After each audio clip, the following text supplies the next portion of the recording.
Very first episode of BroPartisan Hacks. BroPartisan, meaning I and my brother Rob, my name is Reese, are on opposite ends of the political spectrum. Me, I am I guess again, would classify myself as a sock dem, probably borderline bread pilled. If you're compelling enough arguments, but social safety nets,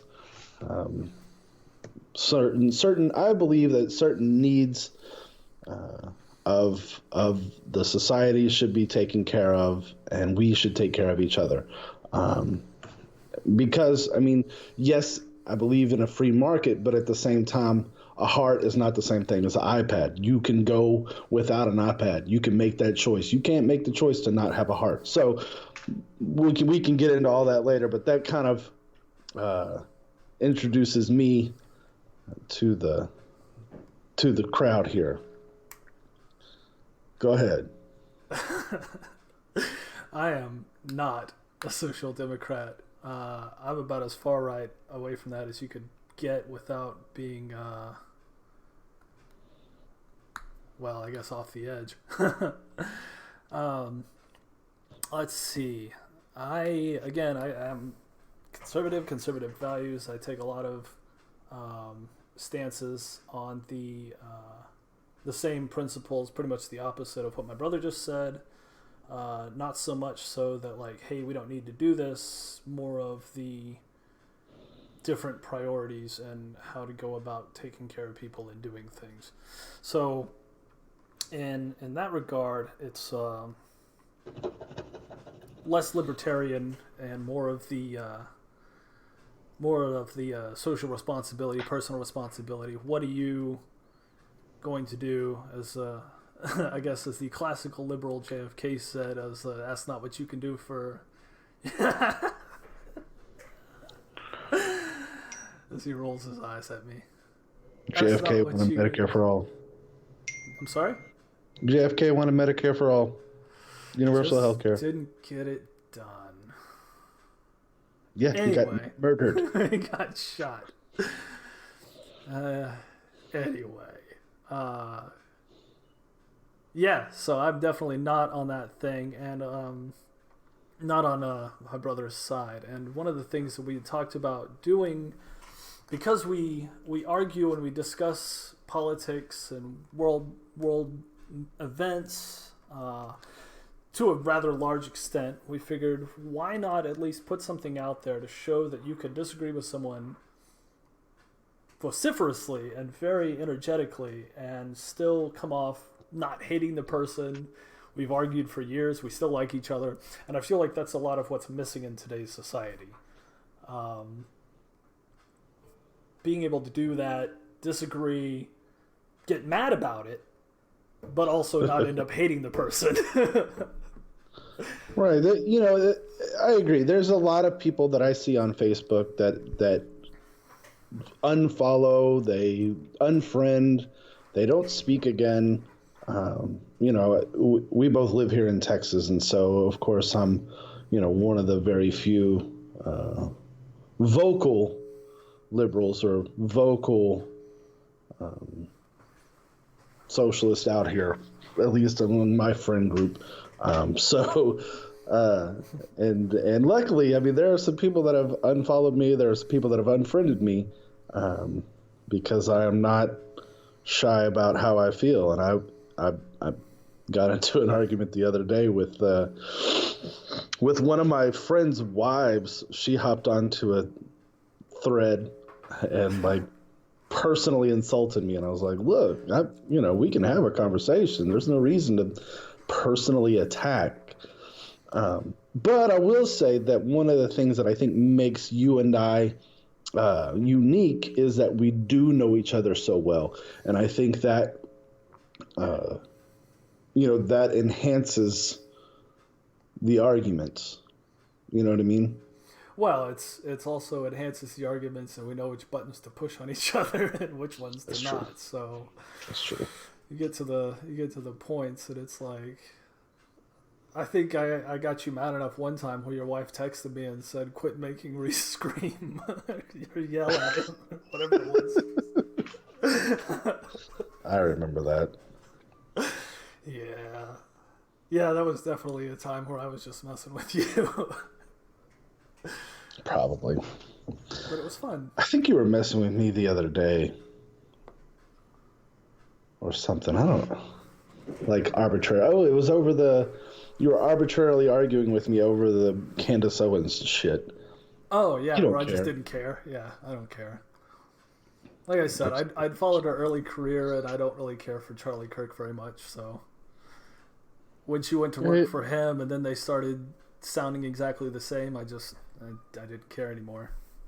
He's a bit of a grifter. I'll side with you on that. So, I don't know. I don't think I did a very good job of explaining kind of what my personal feelings about like politics in the world in general. Well, we can kind of get into that. Let's start with this, because I something that I saw today that kind of triggered me, so to speak, and it has to do with like. Right. It has to do with unity. So, all now everybody wants to talk about is like, now that Trump's out of office, blah, blah, blah, blah, blah. Hold on. That was a great Wife description. texting me. While he's looking that up. What do you, oh, go ahead. You found it. All right. Oh, no, I haven't. Okay, so it says Republicans call for unity, but won't acknowledge Biden fairly won. So it's a Washington Post article, which is probably behind a paywall that I am not interested in paying. Yep, there it is. Okay. You get one a month or something, and I had already looked at it, so now it's done. I think Democrats would be naive and gullible to extend any kind of olive branch to any Republican ever in the history of ever. That's all they've done, and that's why America is a right-wing fucking theocracy, because every single time the left capitulates, every time, without fail. And the right never gives. And I think it's a mistake. You have the House, you have the Senate, you have the presidency, go balls to the wall. There's no reason to try to unify or be less divisive. All we've gotten is divisive.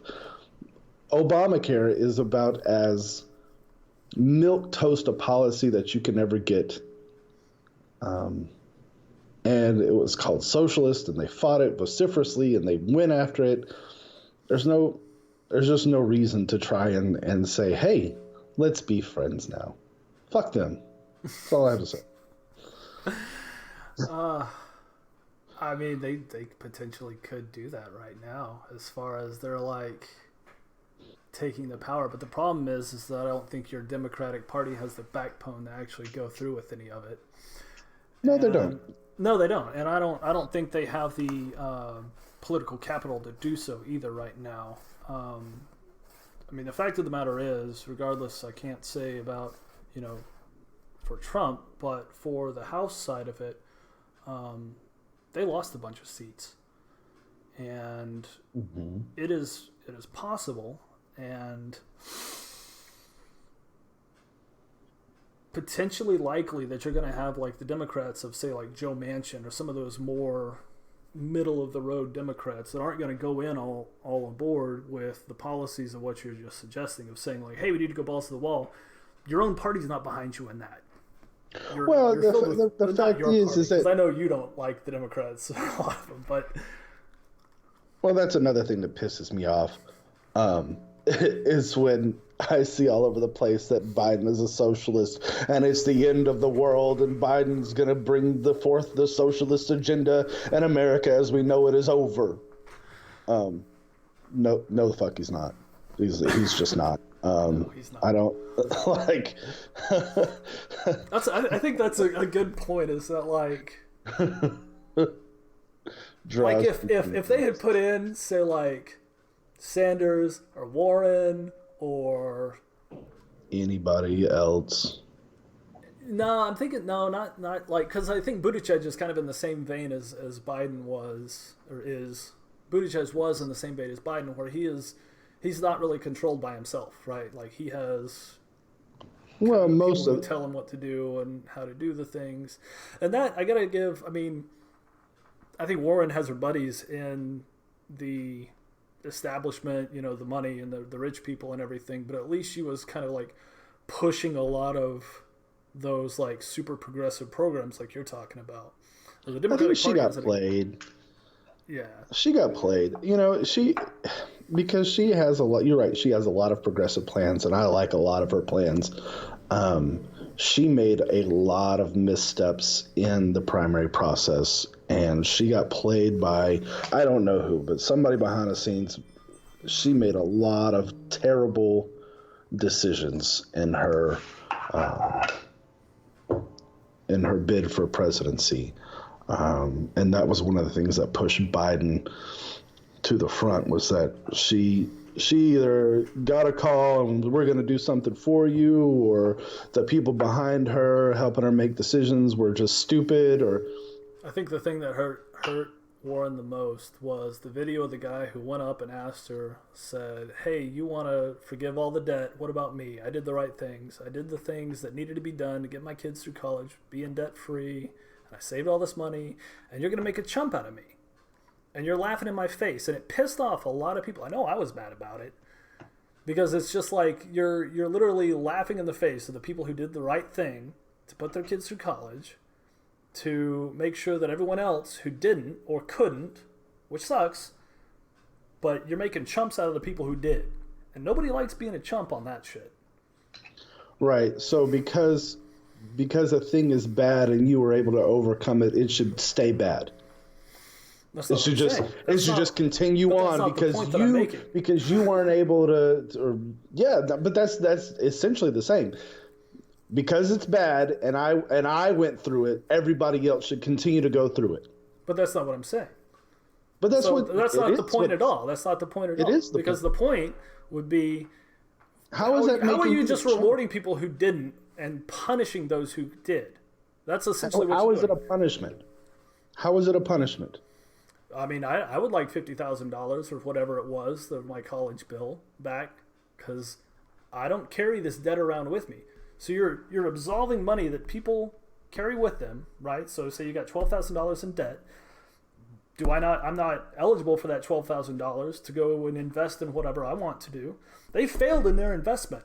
If you're carrying around that much debt, or you got screwed because you did something not exactly right. You don't have to go to college, but you accepted this $12,000 debt to go into college for the plan to make more money, right? So the people who didn't come out with that debt, they're just out the $12,000 that they apparently didn't even need to spend in the first place. They could just have been in debt. So there's no you're talking about carrot and stick. You have nothing to make these people who went through it that way want to help out. There's a huge inequity here. I see what you're saying. So you're saying that if you just wipe out the debt, right, which is held by the U.S. government anyway. And they're never going to do. Right, but let's just say they did. It's held by the U.S. government. And they just say, you know what, forget it, right? You're saying that's giving them however much money. So you're saying going forward, there's no scenario where it wouldn't be inequitable to just wipe that out. Correct. I think the things you could do would be freeze it, or you freeze the debt, you stop the government ownership of it, you kick it back to like private banks and people who were be a little bit more responsible with handing out money like that.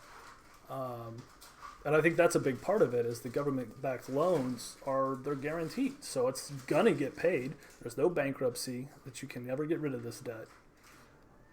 And is it going to get paid? But those big companies, so those big banks who take that would have less liabilities in it and be able to take the tax write-off or whatever the loss, the hit that hospitals already do. It'd be something similar to that where this person can't pay their bill.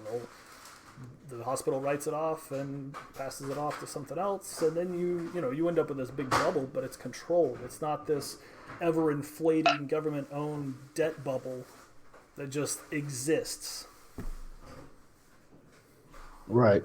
So that's a little bit different because even then, let's say you have $40,000 in debt and it's not guaranteed by the government, right? So let's say. Then, so you pass that off to the banks. The banks now hold that $40,000 worth of debt. They'll say they bought it. Let's say they bought it for $10,000, right? So dollars on the, cents on the dollar. They bought a $40,000 debt for $10,000, and they don't collect. Now those banks are out $10,000 because I'm gonna be honest with you. You pass that debt off to a bank, I'm gonna be like, fuck that bank. I can wait 7 years. You broke up a little bit. You make what? I lost you after fuck that bank. I said I can wait 7 years. Oh, yeah. Till it falls off my credit. You know what I mean? What I was thinking, though. I mean, the idea is that so the now existing the banks debt would be frozen. You cut off the interest and you say, all right, we got to pay off the down payment on this. And the government just owns all this debt. And so that becomes its one thing. And it would be for any new loans, new, college funds, education funds. So the existing debt would stay created by the banks. And then new debts, or whatever cutoff date you say 2025 or whatever, all debts after that moving forward have to go to this new program. And that, I think, could be privatized. You could do different things with that. It could go back to the way it was back in maybe 1995. I don't know what they were doing back then, but college was a hell of a lot less expensive then than it was now. So rather than just say, hey, we forgive all your debt, ta-da! Like, you can't just do that because, hey, it's 40% of the United States, revenue, or whatever their ridiculous number of, they actually collect that debt as an asset to the United States government, even though 35% of the people just aren't paying it. Yeah. So I don't know.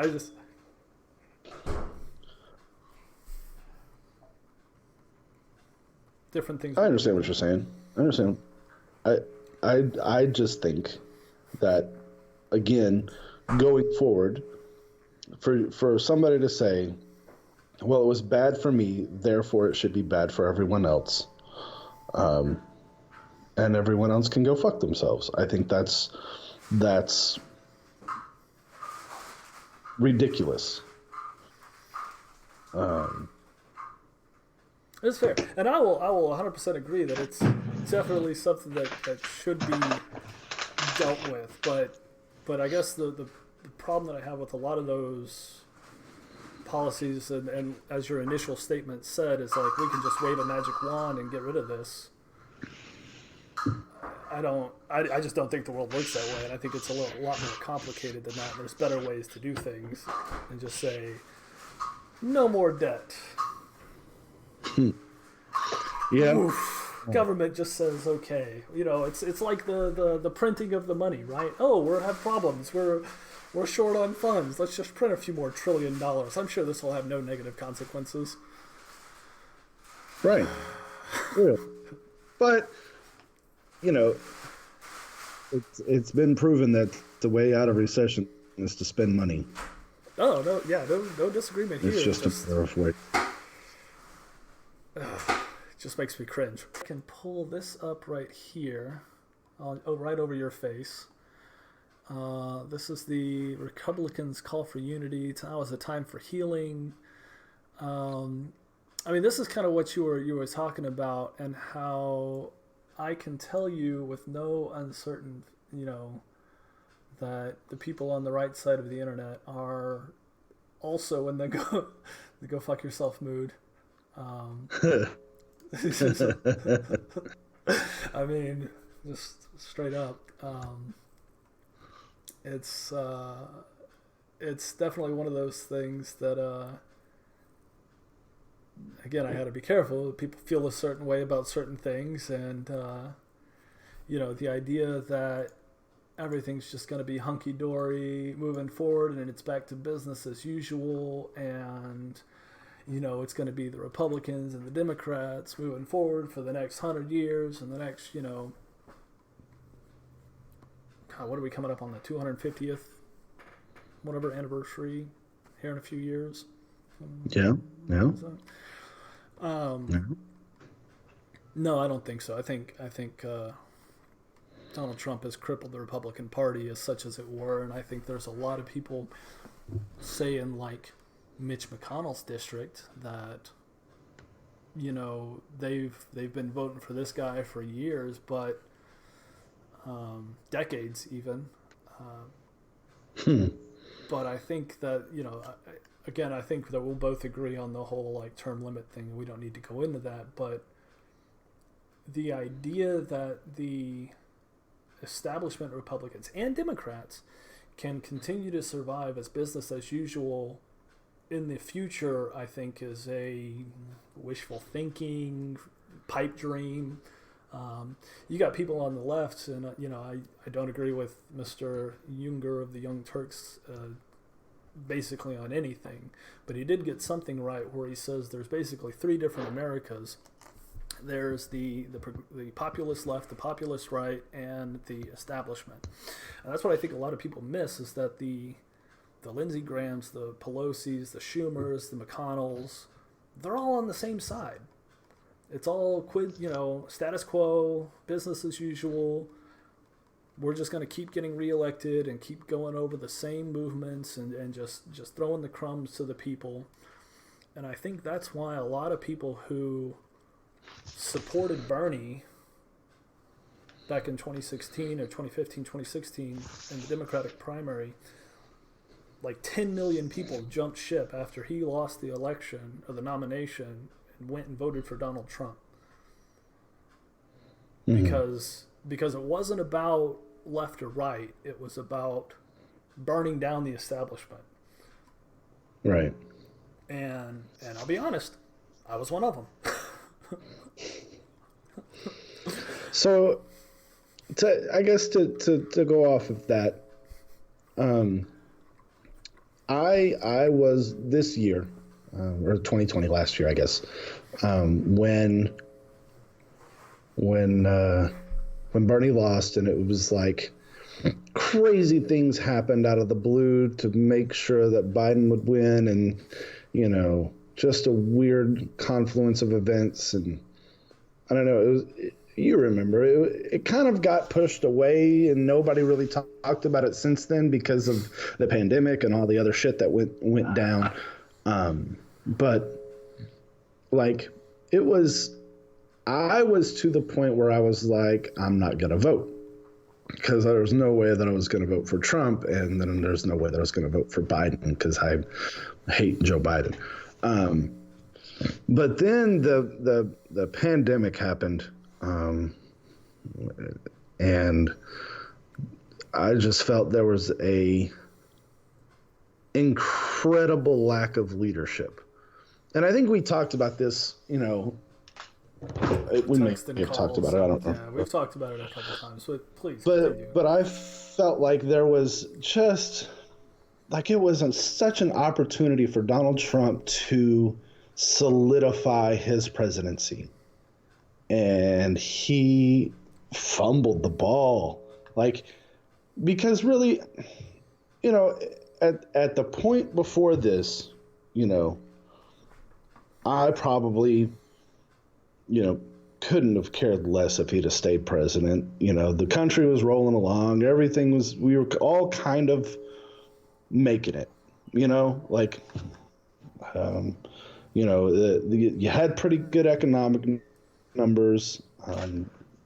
Now, whether that was because of Trump or just the coming out of 2008, who cares?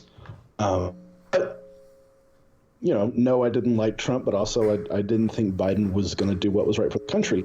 But then with the, like I said, incredible lack of leadership, I felt like, all right, we got to get this fucking guy out of there. And so I bit the bullet and voted for Biden against every fiber of my being telling me not to. But it was just, you know. And then you know, our RGB dies, or RBG, and they rushed in another fucking super conservative, which was like, holy crap. You know, now it's a 6-3 Supreme Court. If you, it's just yeah, I feel like with the recent court cases, there might be some disagreement on that as far as the placement of where they fall along that spectrum. If you recall, it was two of the older ones that actually wanted to hear the Texas thing. And none of them. Yeah. Which is strange. I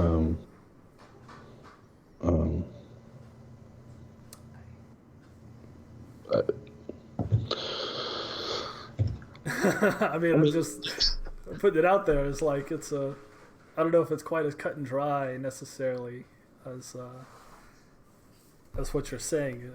No doubt they rushed somebody in, but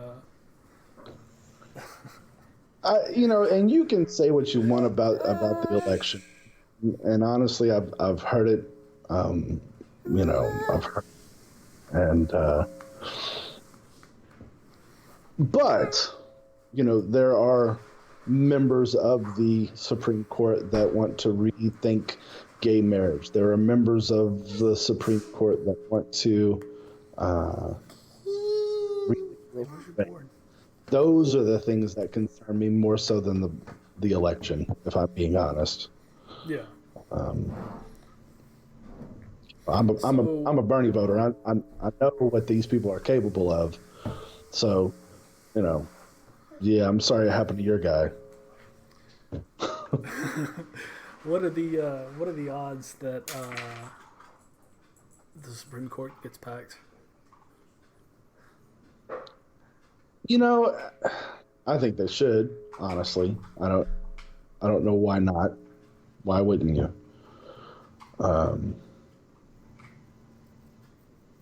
But that it actually happens.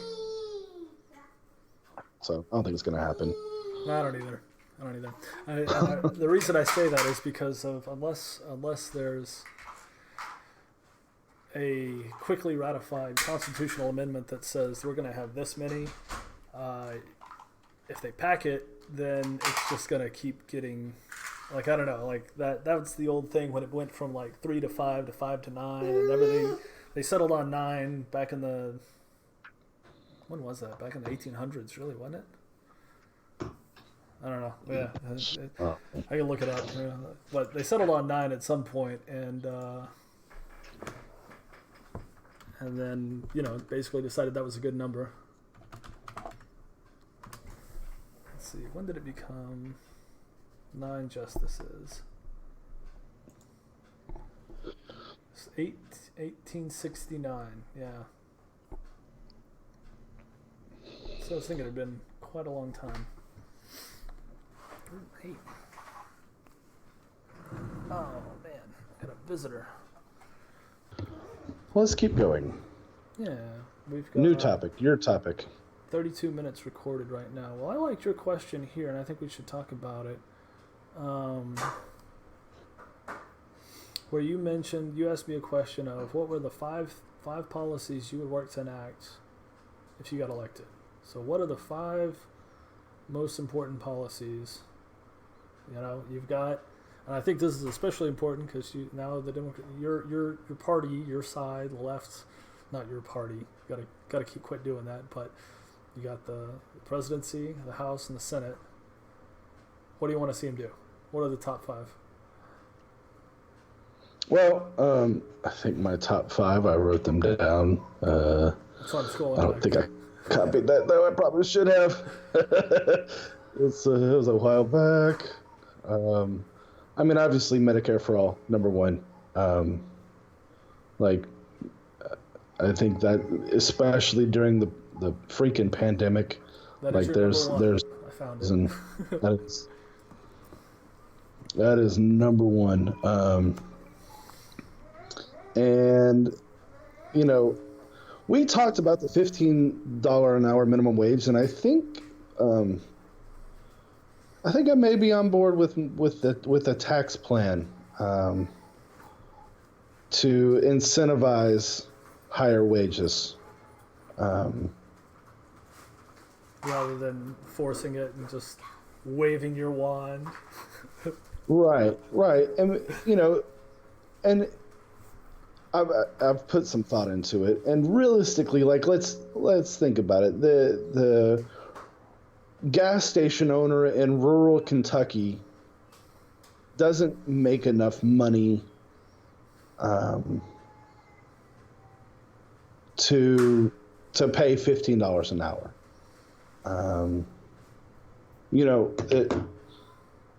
It's just not feasible for that person.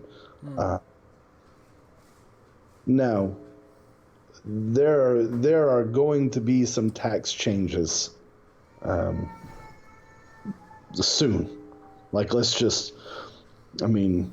They like to throw out the arbitrary number of anybody making over $400,000 a year,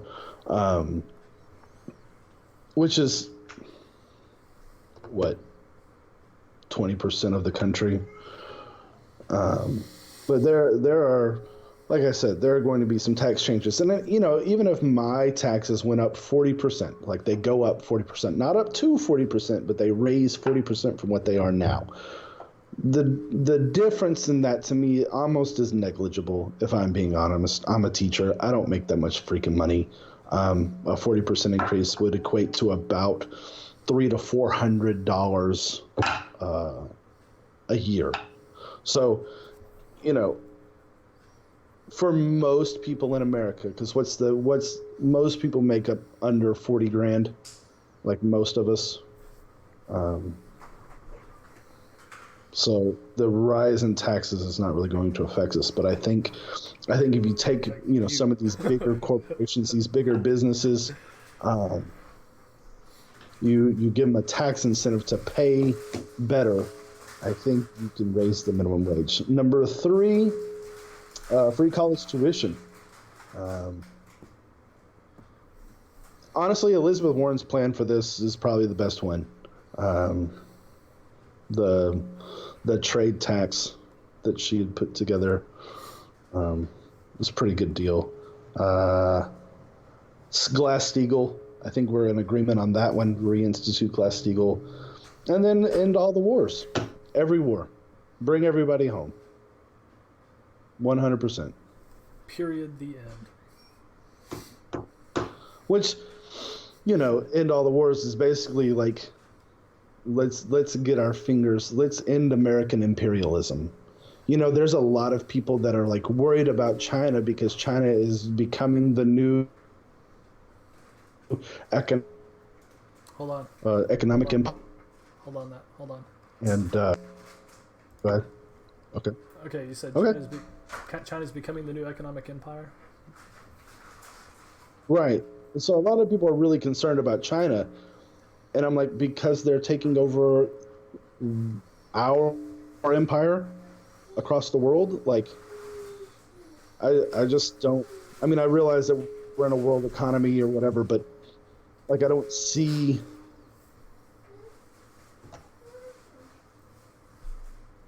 I don't see what the F that has to do with me. What happens? You know, like, I put that in perspective. So, what happens if the United States dollar stops being the world currency? I think we talked about this, and I think this has a lot to do with Chinese supremacy and kind of their goals of what we know about, kind of on the world stage. And it goes back to the petrodollar and the price of oil being tied to the U.S. dollar, right? I mean, regardless of what anybody thinks, that's why Muammar Gaddafi was essentially executed, right? He was trying to create a currency, a gold-backed currency to trade oil in the Middle East. And so doing that, he challenged the petrodollar. So you want to talk about what constitutes a threat to the United States, like countries that have the power and the ability to do that. Now, he didn't really have power, but he had a lot of gold. And he had a lot of influence in the Middle East. mm-hmm. China's got the power, and China has the military forces to back it up. And the idea that they are going to be a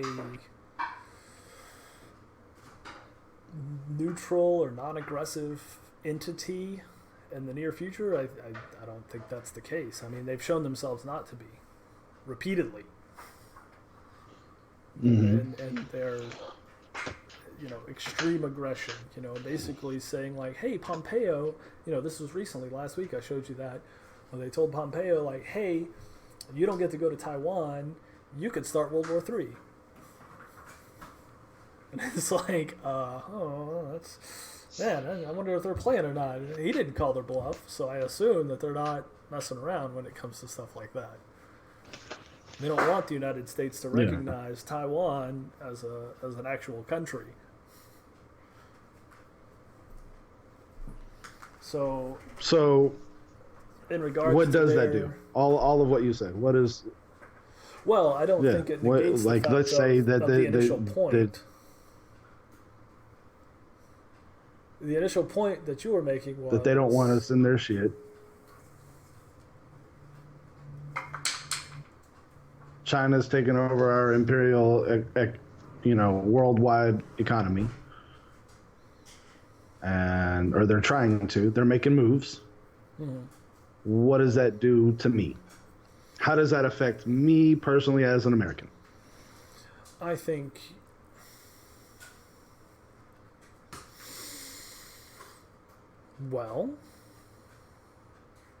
you already see the effects. Personally. I mean, sure, you're not really affected. You're not really affected by the policies and China's policies in the Wuhan region or the Zhu region, wherever they got the Uyghur Muslims. You don't really have to worry about that. You don't really have to worry about their social credit score that Google helped create for the Chinese government that they just have already. Because like I said, you're on the left. You don't really have to worry about not being able to use like Amazon products and being able to order something, or you say something online and get your PayPal revoked, or So let's hold on. Let's be real clear. Let's be real clear, because prior to this Parler move, prior to all of this stuff, they were silencing way more leftists than they were right. Way more leftists. They kicked off in 2018 they kicked off like 1,500 lefties. Like the number of people that have been canceled by Twitter and Facebook way outnumbers the right. So let's just be clear about that.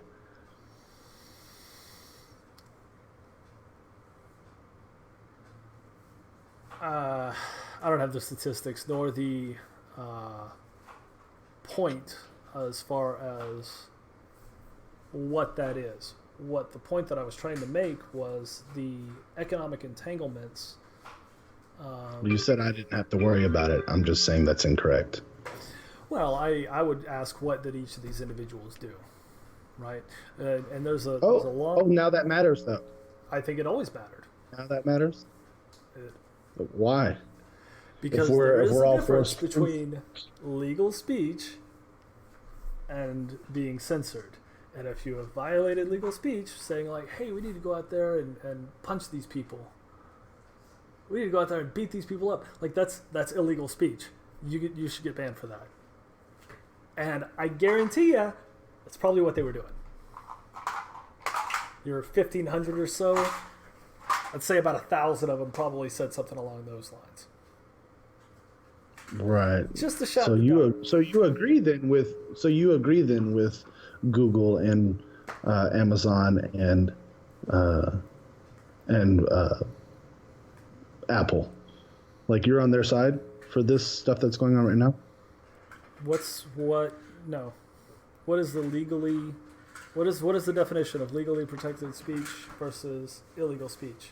It's the call to violence. So you're saying that the people on the Parler were not calling for violence? I don't know. I wasn't never on it. From what I understand, even from people that were on it, is that there were like tons of people calling for violence, and basically to so they had their government. And so basically, from what I understand, go ahead. Apple and Google, they said, you need to fix your TOS, or we're going to ban you. And Parler said, fuck you. Right? And then so Apple and Google banned them from their platforms. And then Amazon turned around and took them off their servers, which to me it's a bit of a political ploy on Parler's part, and here's why. You remember the Pirate Bay? Yeah. It still exists. Right? Yeah, right. So they're the largest pirating, bootlegging thing in the world, right? Mm-hmm. They have illegal servers all over the world. They're in Russia, Syria, fucking Turkey. They've got server stations everywhere because they knew that what they were going to do was illegal, right? Parler fucking knew what they were doing. They knew what was going to happen. And they went on Amazon servers. I think that was stupid. I'll give you that one. I disagree. So it just makes me feel like there was just going to be a political thing in the first place. Let's time out. Let's go back a little bit. Okay, sorry. I don't even remember where we started. Let's start off on it doesn't matter. What were the terms of service that needed to be changed? Do you remember? Are you familiar with that? I think it just had to do with like the violence stuff. So like basically, they had no rules on their TOS about like hate speech, violent speech. So that's not exactly true. The problem is that they didn't have a strict team of moderators. They didn't have the employees that you would get at like the Google, Twitter, Apple, Amazon, whatever. What they did is they enlisted actually other users to kind of self-moderate, right?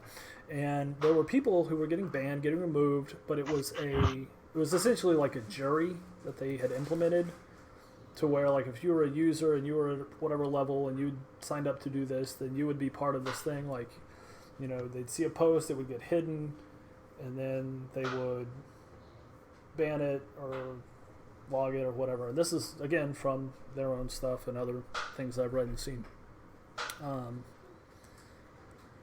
So it wasn't so much that they weren't removing stuff. In fact, the removal letter from from Amazon says that, I think the wording was something along the lines of like, the potential is there to not have, be able to legally protect legal speech and then remove illegal content.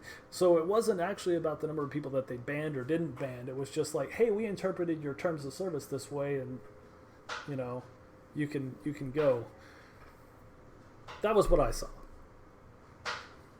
And it actually had nothing to do with what was removed, what wasn't removed, posts that were made or weren't made. It was a decision made at the contractual level based upon how it was written. Not so much that anything was removed or not removed. So, going back to China, again, I think it's the difference between economic entanglements, and the best example I can give you with that is the National Basketball Association. They want that sweet, sweet yen, and, censored all their players when the Hong Kong thing was going on. Yeah. So, but that's just capitalism. Is it? I mean, isn't it? It has to do with money, right? It has to do with them making money. They're selling a product, right? Hey, in order to sell that product, they've got to be nice to whoever they're selling their product to. Yeah. Capitalism. At its finest. Just saying. Well, I think saying. As a person who never watches basketball, I feel like I have a right to be upset about this. Foreign governments making decisions for the National Basketball Association. No, the Basketball Association's making a decision for the Basketball Association. They're just making it based off the desires of the other government, but they're making those decisions based on the dollar that they get. It's ultimately the Basketball Association's decision. That's a free market decision. Because they don't have to take that money. Yeah, that's true. And there are players that just go along with it. Coaches. They want that money too. That's a fair point. I'll give you that one. I don't like it, but I can't say you're wrong in that regard. I mean, there's a lot of shit that a lot of people eat just to make sure that they get a paycheck. Yeah. Like. That's true. Just saying. That's true. So did you see? One of the funniest memes, I think your friend Kendall posted it the other day, was like, it's like freedom of speech does not mean freedom from consequences. For proof of this, go to any retail store and find out why they don't tell you to go fuck yourself. The sales associate, yeah, or whatever it was. I don't know. It was something like that. It was really funny. That's why that is facts. The customer service reps don't just tell you to fuck off. Yeah. Every person should work in retail.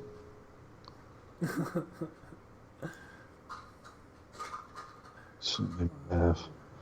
Oh, do you want to talk about the argument I got in with my friend's wife? Sure. We got some time left. What you got? Where are we capping it at? Well, we're at 51 recorded right now. Okay. So, let's see if I can find it. No. Oh, don't tell me they deleted it. What, bro? No, they didn't. Okay. So it was this video of this person, it was a black person, talking about white privilege. I don't know if I'll be able to find it. Anyway, so the person listed three things that were the reason why that white privilege didn't exist. And so, like, the first thing was that black people have HBCUs. And so, which made me laugh. And because white people don't have any historically white colleges. So, and then the second point was BET. If we had a white entertainment television, that would be racist, and so that's another reason that white privilege doesn't exist. What was the other one? Oh, the second one was the NAACP, and because it exists. National Association for the Advancement of Colored People, and so of course I went in because I couldn't even stop myself.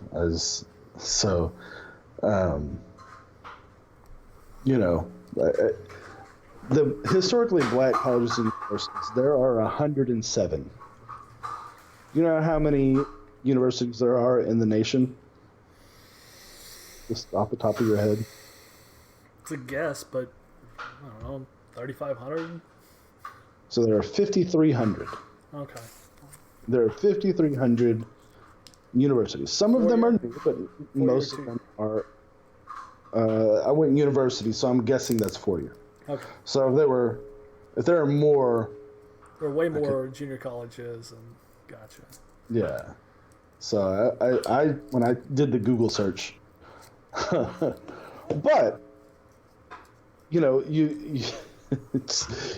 look back and you're like, okay, let's just take the University of Texas. When did the University of Texas integrate? And I'm pretty sure that was after the Civil Rights Act of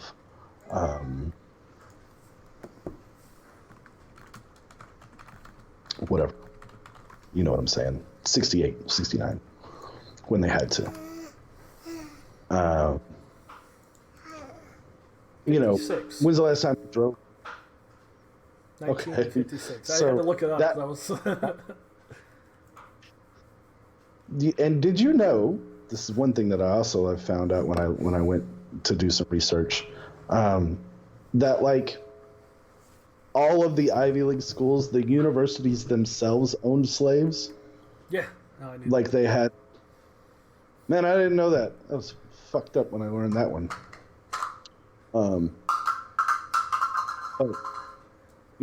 So my point is, the vast majority of all universities in America are historic white. And then, so BET. So white people have every fucking thing else. So, I mean, let's look at Friends. Friends was in New York City and had a total of one non-white person on their show ever. Yeah. One. And Ross, or David Schwimmer, had to, like, beg them to do that. Yeah, I didn't know that. So, yeah. Well, I found that out when I said in this online debate chat that you were just like looking for useless things that nobody knew, or just to make your point. Well, no, I had said that not one white person, and then somebody posted. Oh wait, there was one. For Ross to date a woman of color on Friends. So I was like, oh, okay. So anyway, so I and then I closed with the NAACP because it's unnecessary because white people wrote all the laws. All the laws were written for the for the betterment of white people. Everything from the Bill of Rights, at least until the 13th Amendment, 14th Amendment. The 14th is what you're thinking, I believe. Yeah. So, unnecessary. I don't need it in NAAWP. Like we run shit. So, anyway. So moving on, of course, this lady tells me.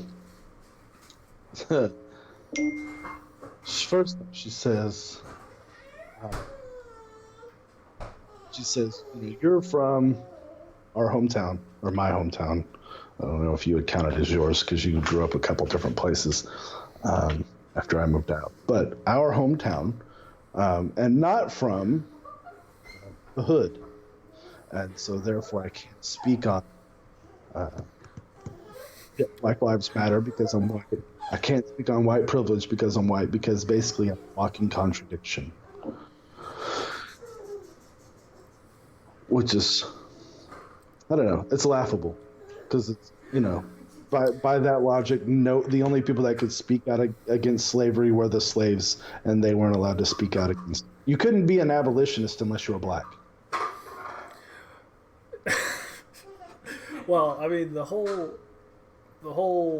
video, these 3 points that they made initially are like the dumbest 3 points that I could ever like think of, and right. So it's like even from my position, I'm sitting here and I'm like, those are dumb things to say, and I guess that's a problem I have with a lot of what I see online from like conservative output, talking points and things like that. A lot of it's just dumb, and it doesn't make logical sense. And if they stopped and thought about it for like a half a second, they wouldn't put it out there. Or it's rage bait, clickbaity. These people are getting theirs and I'm not getting mine, or vice versa, or whatever. And it just, I don't care about those stupid arguments. Like, I couldn't let it go. I don't know why, but it was so dumb. But it's like, I guess I should probably consider whether or not I'm going to keep following all the people from our hometown. Because, I just get irritated. And they're all, every one of these arguments that I just put myself in, I'm the only lefty. And so I just get... Dog piled on, yeah. That's kind of how I felt in, I guess 2015, 2016. Kind of how I felt. I was like, man, am I the only one here? What is this? Yes. Because it was fine before we live here. Well, no, it was because of my friends in college.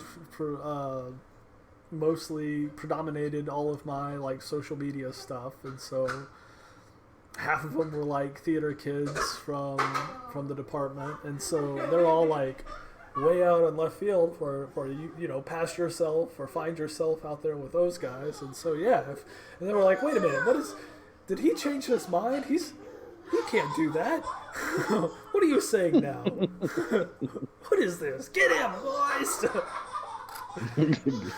Get him, boys. He's got a conservative over here.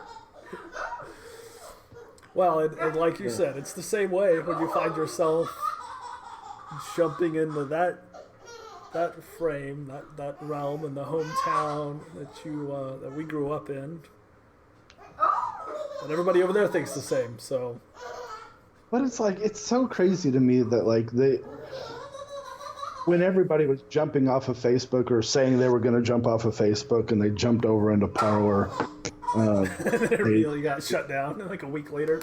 I was like, so y'all just gonna go to just an echo chamber? Like you don't want any kind of dissent from your viewpoints? I don't know. That to me seems weird. Like that's kind of the only reason I still get on Facebook is to see all of these crazy fucking idiots like saying dumb shit, and I roll my eyes, and I enjoy the argument, and I enjoy pointing out the dumb shit you said. So, um, you know, take it for what it is. But Yeah, no, that's kind of exactly where I'm at right now. And well, and I got deleted from bad. half the people, so Me too. I got unfriended or blocked. So it's the people I can argue with nowadays are it's a much smaller Did we get number. unfriended by our own system? Yes, I did. It blocked actually, blocked, not just unfriended, blocked. Are you still blocked? Yeah. Oh yeah. I don't think she's ever gonna undo that. Oh, Yeah. that's incredible. Yeah. Yeah. I mean, looking back, I was a real asshole to her. Oh yeah.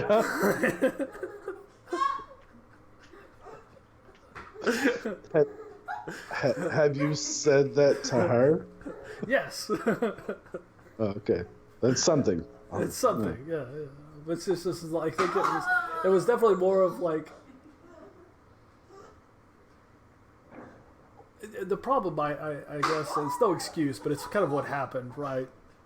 I had been in the weeds, and as you said, exactly in the same scenario where the pile-on is coming, and I was definitely, went from the the best offense is best defense is a good offense, so we're just going to jump down the throat of anyone who says anything, and might have come on a little strong, and then, well, you know her, you know me. And Yeah. the idea that either one of us is going to back down from an argument, even if we ultimately decide we're wrong, is, it's not going to happen. It's impossible, right? So the idea that we're wrong is obviously just something of just can't happen in our own minds. So when you have two people of that nature that then go too far, like I said, I was a real asshole. Yeah. Y'all may have taken it a little far. It's funny because I wasn't a part of any of that. I don't know what I was doing, or where I was. Like I just remember like I never read any of those threads or anything. I just remember that like somebody had told me that y'all were gonna, I think it was Dad or something. I don't remember how it went down. So I remember the story. But I just remember I wasn't a part of it at all. It was when this little kid, this autistic boy, was kidnapped and tortured by like 4 other kids, classmates of his, and they were carving on his scalp and like making him drink like toilet water, and like they kept him there and basically beat him up for like, I don't know, 6 hours, 9 hours. Oh yeah. I remember that story. Yeah. And I basically I got really upset about it, right? Because I was like, this looks like a hate crime. Like this seems pretty fucked up, right?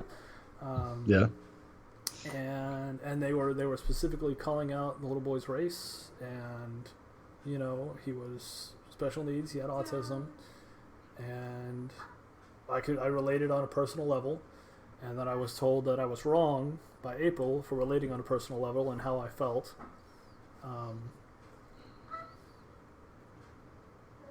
And I didn't take it very well. I was mad. And yeah, it kind of went off the rails from there. So that's what happened. That's the impetus for that whole ordeal. It's kind of silly. Yes.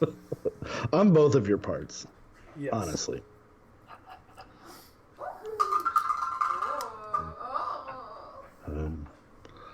But Yeah, no, and that's like I said, that's not something I'm proud of or ever going to be, but it happened, and that's kind of where I'm at right now. It's just there's things going on inside me, behind me. Yeah. Well, by the let's call it here. I've got a baby that's awake. Let's sign off for now. All right. I'm gonna let you do some editing out of some terrible stuff or whatever. Get something put up and yeah, we'll go from there. Yeah. All right, bud. All right. We'll Yeah. Anyway, yeah, we'll sign off here. Call it out.